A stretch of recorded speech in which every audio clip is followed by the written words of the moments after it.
Muli magandang araw, ako po si Eli Saludar.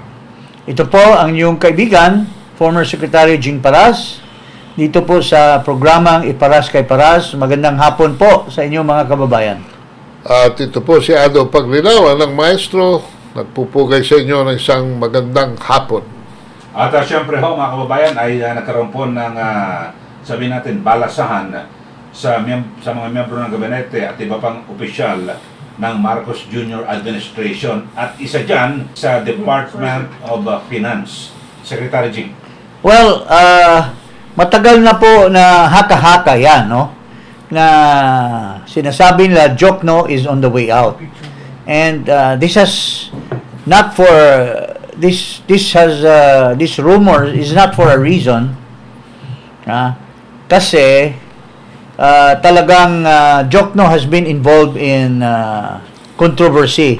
Unang-una, siya yung nagtulak ng issue about the removal of the pension funds or the pension of the MUP. Itong mga uniform personnel, no? Ininsulto niya yung mga uniform personnel na umaabot daw ng 90 years old at bakit pa daw babayaran ng gobyerno kung umabot sila ng ganun. That's ridiculous, sabi niya. Parang lugi ang gobyerno. Parang lugi ang gobyerno at parang sabi niya, parang in a way, sinasabi niya, ay dapat mamatay na kayo pagdating nyo ng 70 para hindi malugi ang gobyerno. Napaka talagang busabos itong Jokno na ito. Another one, ito na namang proposal niya na emerge yung land bank at saka DBP. Itong land bank at saka DBP ay created by law. So how can he endorse it to the president kay McCoy Jr. na wala ring kamuang-muang na sasabihin by executive order you can merge. Kaya inaangal ni former Justice Tinga, being the chairman of the board ng DBP, that is daw illegal yung merger na yan. And it will displace a lot of people. Pangatlo, itong Maharlika Fund. Siyang nagtulak niyang Maharlika Fund, depriving the farmers who are supposed to be the beneficiary of the land bank money para mapahiram, mabigyan ng financing ang mga farmers so that they will be empowered, no, to produce more goods for a country, more products for a country. So ito pa lang ang tatlong kabulastugan, may dalawa pa. At ito siguro yung mas matindi na biglang sinabi niya na dapat palitan na si Marcos kay Balisacan dahil mas magaling pa daw si Balisacan na Department of Agriculture Secretary. So I think that caught the ire of the wife of McCoy Jr. Yung babae dyan sa Malacanang. At isa yan sa reason. At panglima, yung nagkaroon ng rice cup at sinasabi niya, ay wala kaming kinalaman dyan. Parang naghugas ng kamay na, ito, mali na naman si McCoy Jr. Nasa Japan daw sila ni Balisacan. Mukhang partners in crime sila ni Balisacan.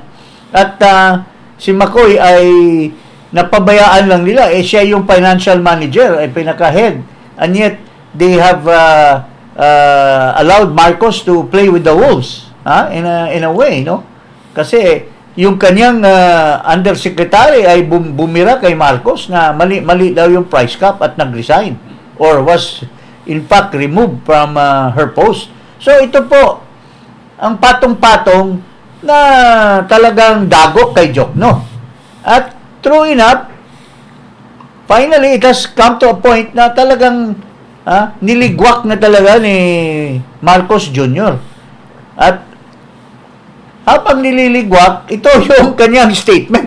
Jokno will turn over to incoming DOF Secretary, Finance Chief On solid footing.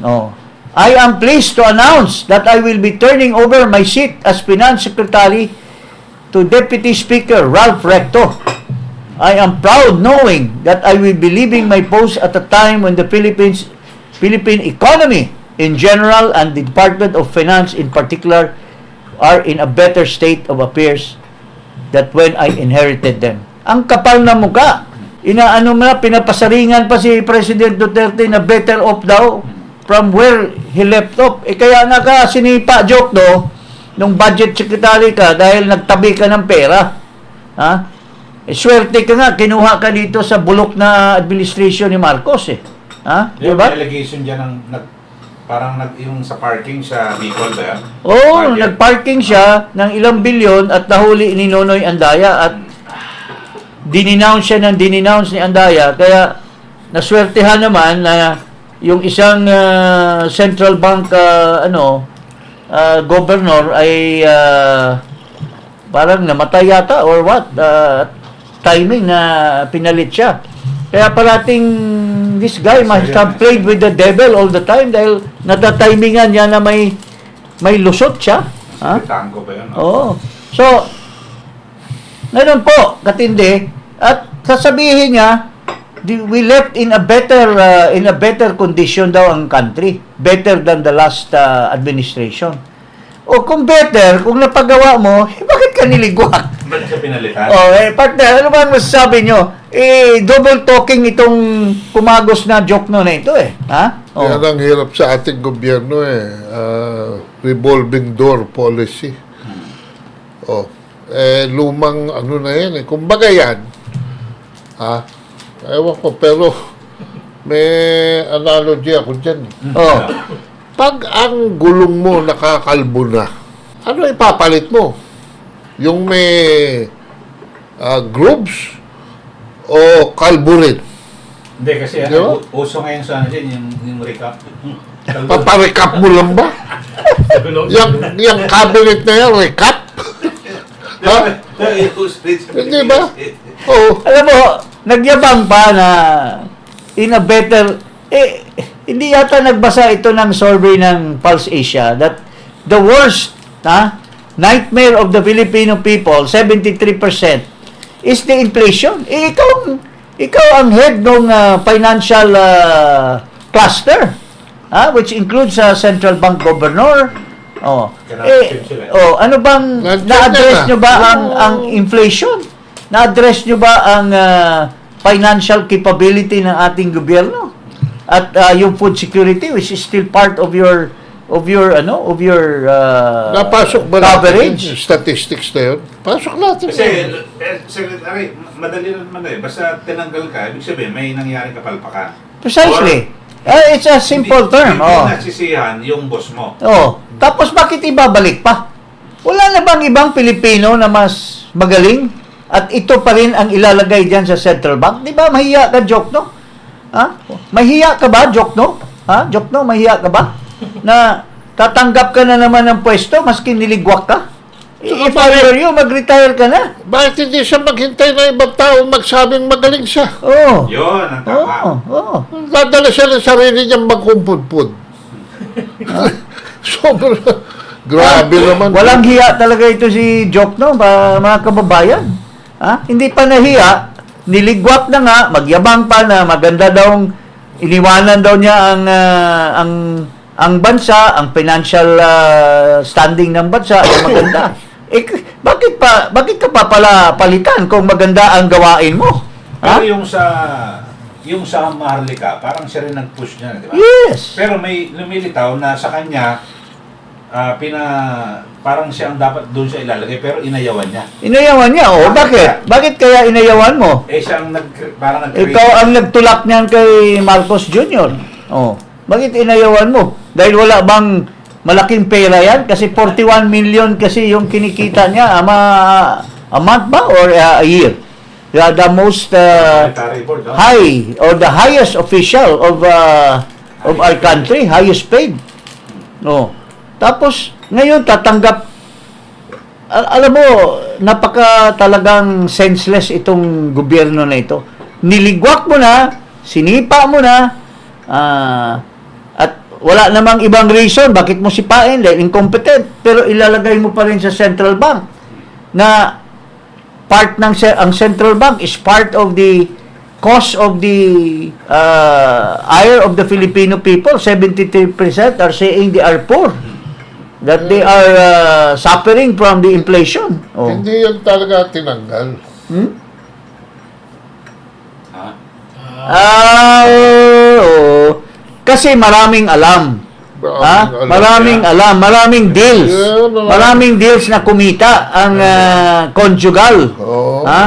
Maraming deals na kumita siguro ang conjugal. Kaya sabi, sige, para hindi naman kikibo ito si Jokno, ilagay na lang natin yan. Baka magsalita pa. Kasi makapal naman ang mukha nito. Tanggap ng tanggap naman ito ng dahil balita natin, di umano, maraming chicks daw ito iniwanan niya yung matinong spouse in favor of somebody else. Di umano.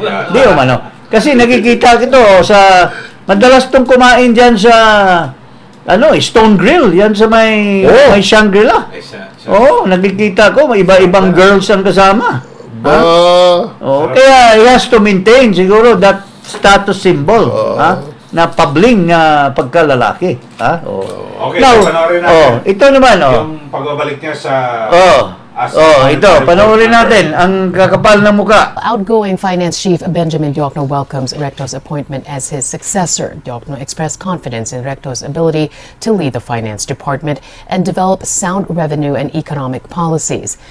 Diokno adds he is proud, knowing the Philippine economy is in a better state as he leaves his post. Diokno took the finance portfolio back in July 2022. He led the Philippine economic team in crafting the country's first ever medium-term fiscal framework. Meanwhile, according to the Budget Department, Diokno will return to the Philippine Central Bank as a monetary board member. Ang sabi niya, I am very proud. Sabi ko bakit? I'm very proud Pero, to leave my post. Kung gano'n, kung sinipa siya or tahimik na lang. Wala na. Tapos, well, alam mo, in the same breath as what you're saying, sino ba naman yung pinalit din? Ano bang kakayahan din? Ikaw paring anong kakayahan ng pinalit? Asawa ko si Bilba Santos. Meron pa. Alam mo ba yung value added tax? Siyang nagpataas.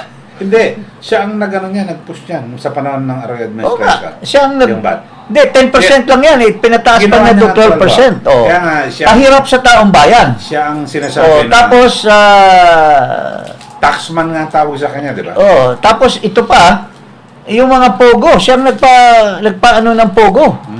Kawawa yung mga pogo at mag-aalisa na. That would have brought good to our country. Pero maganda sana kung gawin niya na ang VAT ang nireklamo dahil sa patuloy na tumataas yung presyo ng produktong petrolyo, pagpasamantalang sinuspinde, siguro marami matutuwa sa kanya. Ang pinakagaling talagang ni Diokno, ni Ralph, kaibigan natin yan kasama din natin yan sa Viva Max.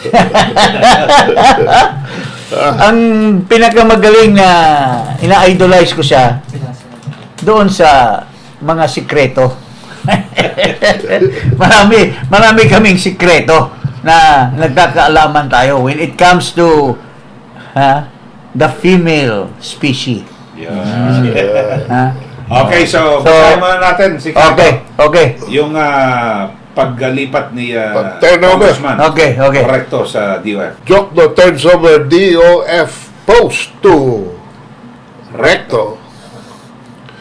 Former Finance Secretary Benjamin Diokno officially turned over the Department of Finance leadership to newly appointed Finance Secretary Ralph Recto in a ceremony on Monday at the DOF office in Manila. Quote, Ralph is a seasoned policymaker and an undeniable patriot. Wow. He has sponsored several key economic and tax reforms that have impoverished have transformed our country. Transformed our economy for the better and reignited the country's growth potential. Diokno said, Ralph is no longer a stranger to the kind of hard work, tough decision making, and consensus building required of this post. He added. Wow. In response, Nagbulahan Nagbulahan yung dalawa. Recto praised Jokno for his service and also expressed confidence that Jokno would continue to contributing to the welfare of the nation in its new role as Monetary Board member of the Bangko Sentral ng Pilipinas. Recto said he draws reassurance from the knowledge that he has a skilled team within the DOF. Ayan. Its attached agencies and bureaus. I find reassurance in knowing that I'm not alone in this journey. I'm surrounded by a team of highly talented and competent individuals within the DOF. It's attached agencies, bureaus, and all equipped with necessary skills to navigate. Alam mo, with due respect, itong appointment ni Recto, walang kaibahan nito sa appointment ni Hunasan doon sa DICT na inalis si Rio na very competent, pinalit si Hunasan just to accommodate. Ito is more of an accommodation rather than he will really bring progress and economic alleviation to our country. Kasi naghihirap tayo ngayon.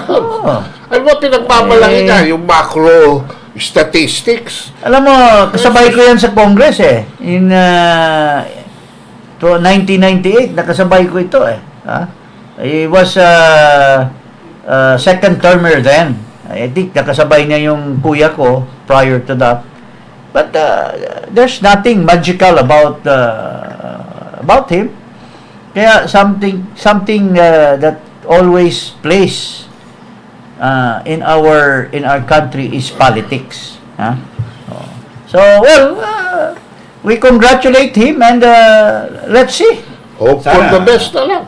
Let's see. Parang sinasabi lang din natin, ang ating Pangulo na-elect siya, although questionably ngayon 31 million according to Grenchong kasi nakipagsabuatan sa Smartmatic, but nandyan na siya and he's the only president that we've got, parang sinasabi natin na sige nga, pero we have given him a chance for the last 1.5 years, no? And what is very clear is the last survey of Pulse Asia, which points to the fact na wala talaga nangyayari sa ating bansa in terms of food security, financial alleviation, employment, wala po. So, some people are watching closely. Sinasabi nila may destabilization, may mga criticism, and as a matter of fact, diniscuss na po natin yan, partner, na hinaharas nila ngayon itong mga nag-deliver ng mga speeches, mga statements, expression of their sentiments about the kind of government that we have. So, yun po ang nangyayari. At tatanungin natin itong Ibon Foundation. Ito si Mr. Africa. Kung ano po ang tingin niya sa ating bagong finance secretary at saka yung economic situation that we have right now. Tingnan natin po. Let me just get a brief assessment from you of Diokno's stint as finance head. Your assessment. Unfortunately, we weren't seeing the reforms in terms of more progressive taxes under the Diokno watch. So, hopefully it might change with the new finance secretary. Also, I think as the de facto head of the economic team, unfortunately, Secretary Diokno or former Secretary Diokno is accountable for how the Philippine economy, despite its growth, hasn't been creating enough jobs and hasn't actually been lifting the majority of the Filipinos out of poverty. So I think hopefully a fresh start with the new finance secretary. What are your expectations, Sunny? Well, I think one thing going for incoming Secretary Recto, he's I think among the line of secretaries we have, he's the longest running politician. I think that could be an advantage in terms of his ear on the ground, his being more sensitive to the electorate. He might be criticized for pushing populist policies, but we view that more positively in terms of him being less ideological or technocratic than a lot of other finance secretaries. So we don't know where incoming Secretary Recto will be positioning in terms of really reforming the tax system to make it more progressive. But probably one thing we are hoping for is that he would be more sensitive to the public, to their situation. Hopefully look at things from a broader and actually fresher perspective that I think more technocratic finance secretaries weren't doing before. Coming from Ibon Foundation, which is an organization that namamatsyag din sa ekonomiya natin at saka sa sitwasyon ng ating bansa, si Africa. That used to be, I remember, ang head dyan, si Tony Tuhan. Was a UP, ito si Sunny Africa, anak ito ni Attorney Africa, ni Jose Africa, who was then part of the XYZ, yung kay Marcos cronies nung the senior Marcos. XYZ yung ano yan Benedicto, Nieto, Elosorio, Africa. Yun ang mga ano. So anak ito. And anak sa second wife ni Jose Africa. But well, he made sense in his saying that at the watch of Jokno, talagang diskarel ang ekonomiya natin. So, what is it that Jokno is proud and wants to go back to the monetary board? Di ba mahiya ka? I mean, I want to reiterate, mahiya ka sana, Jokno, sa pinaggagawa mo. At gusto mo pang manatili, siguro may tinatago kang mga hindi mo i-reveal, kaya pinapatahimik ka na lang dyan as a director ng Central Bank, Monetary Board. Paring Ado, ano masasabi mo? Well, ako, ang hope ko lang dito kay Recto ay maging boses naman siya ng taong bayan. Dahil sa survey ng Pulse Asia, hindi nagbabago Mula nung September hanggang ngayon, ekonomiya pa rin ang iniiyak ng taong bayan. Inflation pa rin. At ito dapat, expected na ito dahil post-pandemic recovery, pinanggalingan at paroroonan. Yes. Bakit hindi tayo, actually, runaway na itong inflation natin. Ang presyo ng munggo sa Indonesia is 70 pesos per kilo. Dito sa Pilipinas, 98 pesos per kilo. Munggo na yan. And munggo is not being imported. I think that's being raised by our people. Dito, mas madali yan itanim mas madaling itanim. At saka may mga iba-iba. Sa amin, hindi ko alam kung anong sa Tagalog, mayroong tinatawag na yung malalaki ng konting munggo, tahure. We call it tahure. So, kung i-import natin, tapos, there is also yung white beans. Na bitsuelas, black beans at white beans. Ibig sabihin lamang, lahat ng produkto dito sa ating agricultural ay mas mataas. Hindi lamang bigas, hindi lamang sibuyas, hindi lamang... Sibuyas outrageously went so run away. 700 per kilo. Anong nangyari? Na pinagmamalaki niya ngayon na he did a good job. And yet, itong ating Pangulo, parang hindi niya naririnig yung survey. Tuwing magsasalita, he's still very optimistic about as if he has really done something good for the agriculture sector. Ito ang nagdi-destabilize sa administrasyon ito. Huwag na silang magtuturo kung saan-saan. Ang kagutuman, nag-increase. So, huwag na sila magsisi sa mga critics nila. No? Tumingin na, mamalengke kayo. Mr. President, mamalengke na lang kayo. Tingnan niyo ang presyo ng bilihin. At tingnan natin kung may epekto si Vilma Santos sa mga reforma dyan sa economic... namalengke sila sa Brunei.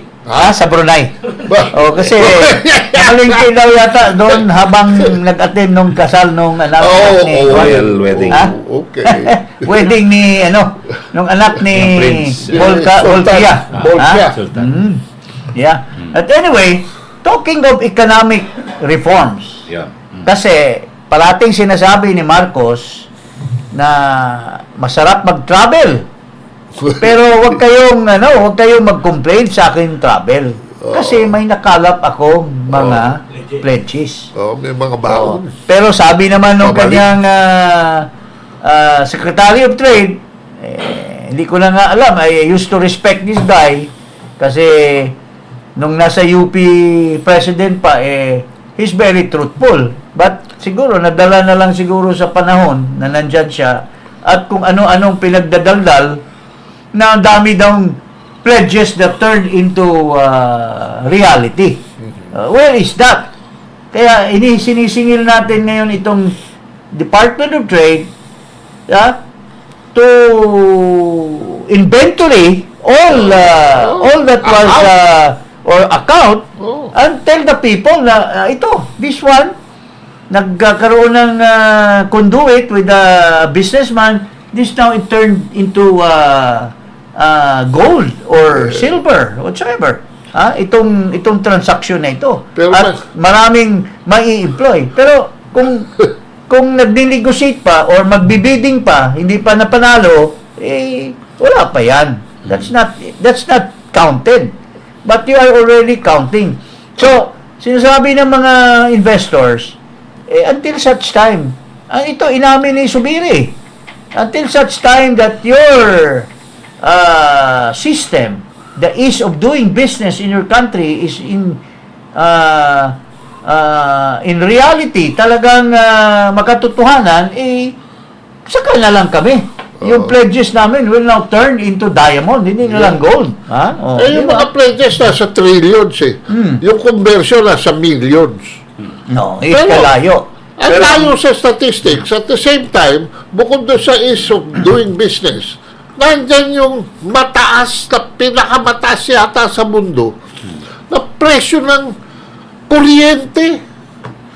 Kuryente is one of the... Saka brownout, parating may brownout. Tapos, kontrolado ng mga negosyante yung Well, alam mo, there was, when I was member of Congress, I already forewarned. Kasi, there was a manipulation.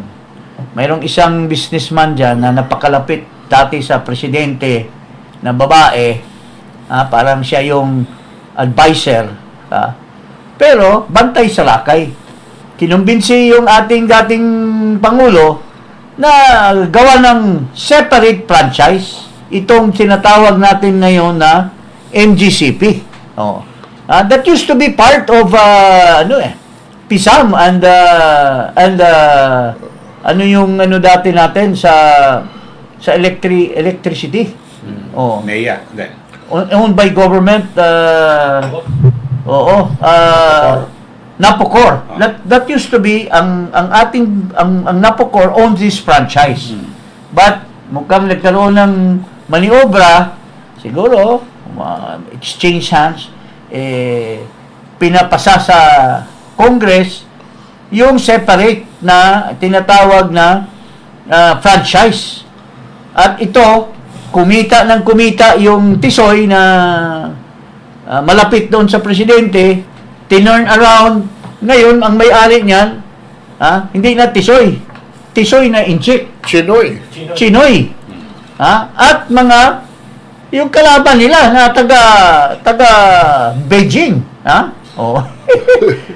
Ayaw nila yung China kasi ini-invade daw yung South China Sea, pero pinapapasok nila sa napaka-dangerous dapat na secured na pag-aari ng public utility, itong NGCP. Di ba? Itong Transco. So, sinasabi ngayon ng mga paano kami mag-invest? Yung kuryente, ngayon si Tulpo nag-iimbestiga ngayon doon bakit nagka-brownout sa Iloilo. Panay Island. Sa Panay, Tapos biglang nag-aaway ito ngayong senador at saka congressman. Kung sinong mas bida sa kanilang dalawa na Abyenda. amyenda ng konstitusyon. Pero dito, Secretary G, yung tatlo no, na sinasabi na economic provisions, yung una, public utility, pangalawa sa education, tapos pangatlo sa advertising, parang makaka-apekto ba ito sa ekonomiya natin? Wala. Masabi na nagkaroon ng pag-amienda or paano? Kasi paano makakatulong ito para mapababa yung presyo ng bilihin, bumuti yung kabuhayan ng mga Pilipino? Kaya nga pakinggan natin itong bupols na ito na nagsisip-sip na naman kay Marcos para papayain si Speaker Martin Romualdez. Ito.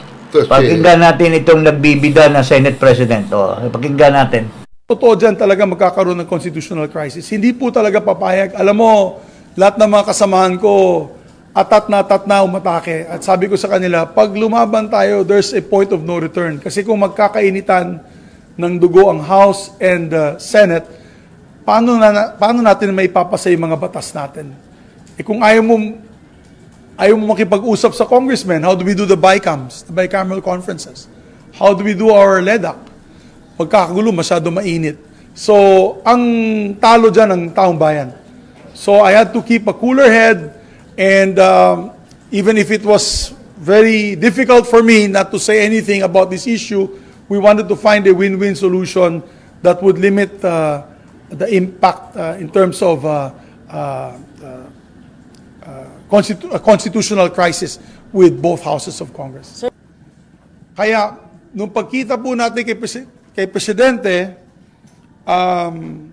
we decided, the President, first of all, and I'd like to thank the President for his comment that the PI is too divisive, and even mentioned news items from the major networks that he watched the night before.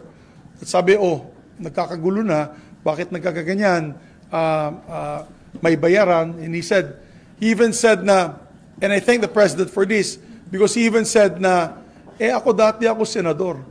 Bilang dating senador, hindi din ako papayag na ma-undermine o ma-diminish ang kapangyarihan ng Senado sa pagdating ng usaping bicameralism or bicameral form of government. So maganda po ang direksyon ng Pangulo. And ang sabi niya sa akin at kay Speaker, sabi niya, why doesn't the Senate take the lead in the discussions of the economic provisions, and then you approve your version, which the House can adopt. So that was the position of the President. Para hindi na tayo maglalagay pa kung ano-ano pang mga amendments na sa tingin natin ay magagalit ang taong bayan. So, Paling Eli, ikaw muna then I will... ang binabanggit po rito ni Senate President Migz Zubiri na nagkausap sila ng Pangulo at yun nga ay masyadong magkakawatak-watak ang taong bayan kung kaya't ang minabuti rito, sabi, bilang dating senador, siguro kayo na manguna at bumusisi, bumalangkas, tapos i-adapt na lang ng House. So, parang dumilitaw na hindi, magagaling mga senador, sila na pumonente. Unang-una, hindi naman magkakawatak-watak ang bayan. They're only 24. Sobra naman. Dito 3%, really the nation's people. They're only 24 and halos yan magkamag-anak, magkapatid, mag-ina, mag-ama. So what makes them divisive? Except that they have already acquired that power to perpetuate themselves in power. Di ba? Kasi takot na takot sila na pagka nagka-joint voting, that will pave the way. That it will pave the way for Congress to really have a reform in the Constitution. Alam mo, panahon ni Duterte, there was an attempt to reform the Constitution to what we call federalism. In fact, si Pimentel, na nandyan sa Senado, he was one of the old Pimentel and the young Pimentel, itong nandyan ngayon. Sa House ba nabanayan o sa Senate? Sa Senate! Ayun! Because every time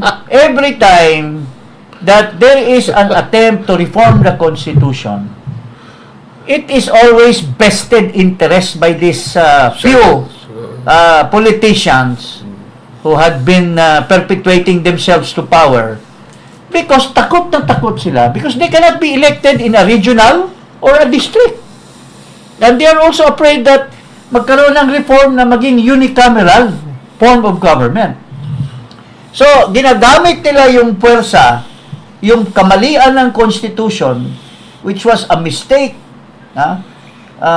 by the con-us of Cory Aquino, nagkamali na hindi klaro yung Constitution kung voting separately or voting jointly. So, these people, itong mga Zubiri and company, mga kababayan, with due respect, they're ganging up all the time against the House para hindi magkaroon ng real reform in the Constitution. Parating hinaharang nila using that vacuum. May vacuum yan eh. Kasi hindi pa na... Actually, there is really no specific provision whether it says joint or separate. You can only deduce it from the other provisions. Kaya dapat nga nagkaroon ng test case ito sa Supreme Court kung talaga bang joint yan or separate. However, nagkamali lang talaga ang House. They were in the right track, ang House. I mean, the Speaker was on the right track and the members of the House using the People's Initiative. Kaya lang, na-boljak kagad dahil may mga irresponsible na mga congressmen na hindi marunong na Barubal kumilos eh. barubal, hindi marunong makipagtugo sa taong bayan when in fact there is really a clamor to change the Constitution. And it can never be changed until the Senate is there. Why? Because the Senate has always a vested interest, mga kababayan, na sila-sila lang. Walang constituency in Senate because at large yan eh. At large. Ang congressman may constituency. And they can never be changed. Una, asawa. Husband. Wife. Son. Tapos, pagkatapos ng wife, kasi tatakbong mayor, sa isang syudad, well, they are the filthy rich people there. Yung daughter na naman, na congressman, yun na naman papalit. Itong pamilya, the same din, history. Yung tatay na na-impeach. Yung asawa, tapos, dalawang anak. They always perpetuate themselves. Yung nang-impeach naman. Yung nang-impeach naman, pareho sila, apat na sila, apat na rin yung nang-impeach at saka yung na-impeach. Tapos, ito naman, yung magkakapatid. Diyan na wala ng balo ng Senado eh. Sila rin na ng baboy. Alam mo, mga kababayan, bakit nai-elect itong mga senador? Nung una, nakatsamba kasi at the time that these certain senators run for public office, there was a time that yung presidente was really criticized by the people. She almost got ousted. Dahil dito sa hindi ito pulburon na pero ito tape recorder din. Hello Garci. Naging unpopular. So, yung tumakbo sa opposition, halos lahat. Yung walang kakayahang manalo, nanalo. And, alam mo, they can always perpetuate themselves to power, Eli. Itong mga Kasi, ang laki ng budget eh. They will use it for propaganda, they will use it for kung ano-anong mga nila. And I understand, coming from someone na has access to the mayroon na naman bilyon-bilyon na bawat senador na yung tinatawag na parking. So, Oh. project yan. So, paano mapapalitan pa yan? That's why, tama yung attempt ni Speaker Romualdez na first step is to change the Constitution in terms of voting. Kasi, kung wala yan, the senators will always block the attempt to have a reform. The real reform in amendment of the Constitution. Federalism, yung, maski ito bang tinutulak ni Zubiri na sinasabi niyang economic provisions? Are they really economic provisions? Ano yung sinasabi mo, Yun nga, partner? Ano yung sinasabi niyang... Kasi yung sa education, may mga international school na rito, may Brent, di ba, sa BGC. Gusto pa niyang papunta daw yung Harvard at ano? Saka Yale. Pagtatawanan lang tayo ng Harvard at saka Yale dito. Pero sino makikinabang doon sa mga Yung international? mga mayayaman. Oo. Di ba? Yung mga anak nila. Meron ba silang scholarship sa mga mahirap? Meron. Meron din. Sa, Meron din naman. Sa, kwan, yung kay Popoy de Vera, ano ba yung ano niya? Chen. Mayroong allocation yan. Hindi, pero I mean, may scholarship ba yung, halimbawa, yung mga international school? Para Wala. sa mga mahirap na Pilipino? They will come here for profit and I doubt even Kasi kung meron siguro, okay yan. Halimbawa, Harvard. Meron ba silang, magbibigay sila sa mga So, kwalipikadong Pilipino? yun po. Hindi, ako po ay natatawa lang ako dito sa na nakialam si Marcos. Parang pinahiya niya yung kanyang pinsan na sobrang tulong sa kay Marcos. In the last election, si Speaker ay sobrang kampanya. Ang daming hinatak para suportahan si Marcos. Tapos, on the other hand, itong kapatid ni Marcos, panay bira naman kay Speaker. Nilalait si Speaker, pare. Tama ba yan? Alam mo, ang mali lang talaga ng House, with due respect, ay yung proseso. Because they were on the right track towards people's initiative.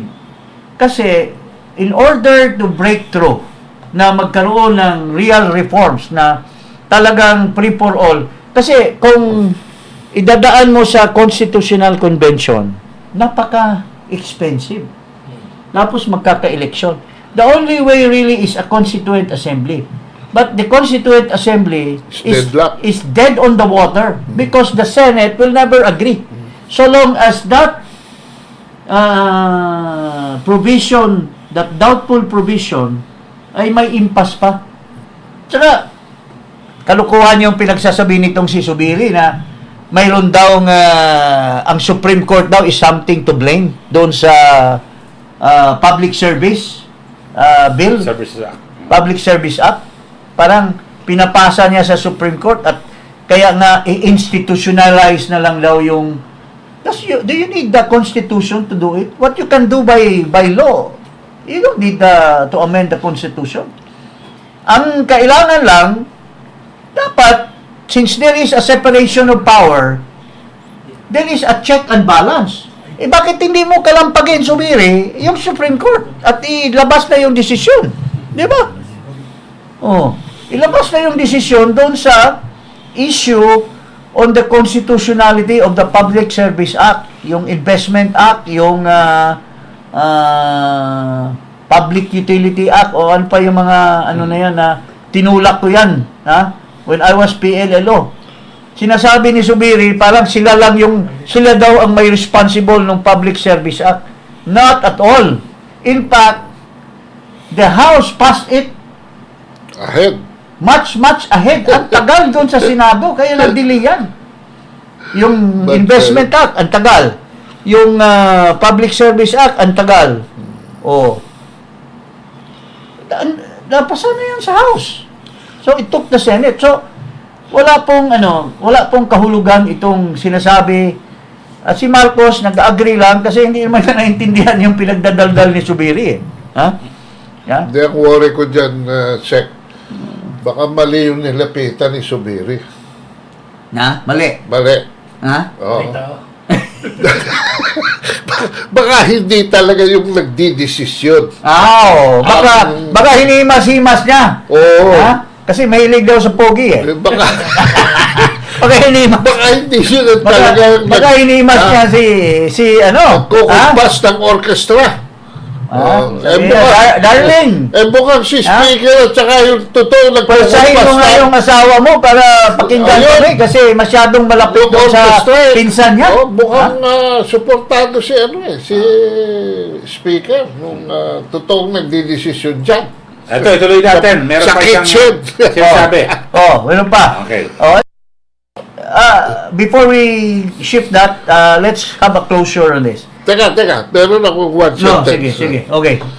Pwede naman kasi yan kung talagang tutuusin mo. Kasi kung ang nagra-ratify ng mga treaties ay Senado, pwedeng bigyan ng special power ang Kongreso to make the constitutional amendment. Wala sa Constitution. Wala yan. By two-thirds vote. Kasi kinopya alam mo, mongrel. Mongrel. Kaya nga kailangan nga talaga magkaroon ng real reform in the Constitution. Well, because it's a mongrel. May mga usap-usapan noon na dapat kasi ito parliamentary form.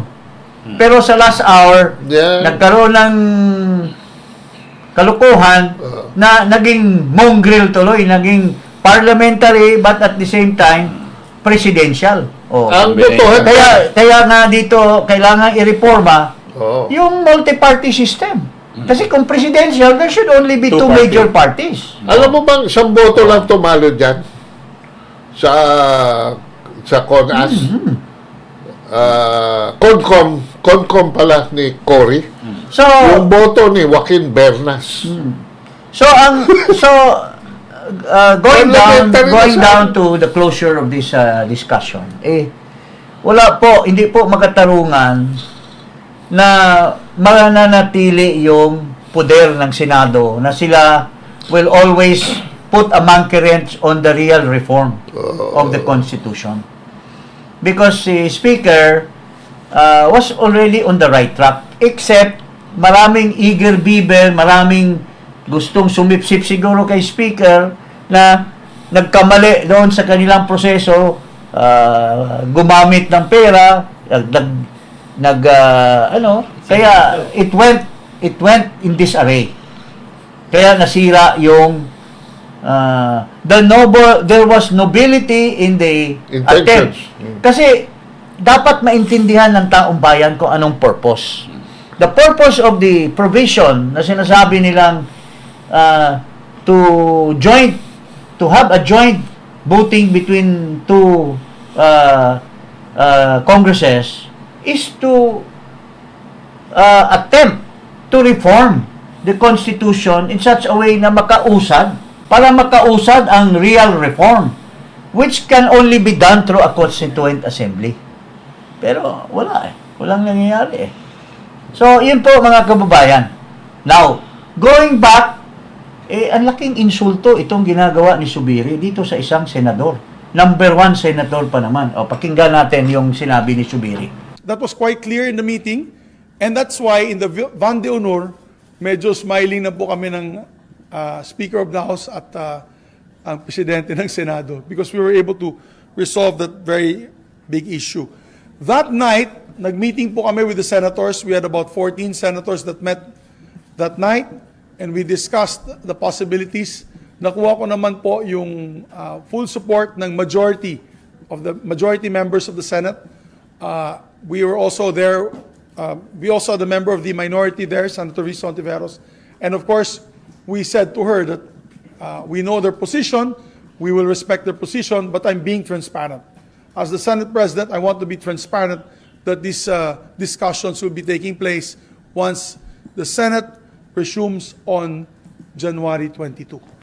The majority members had asked Senator Sani Angara to lead a subcommittee on the Committee on Constitutional Amendments to tackle this particular issue. We chose Senator Sani Angara kasi kailangan talaga natin dito ay abogado.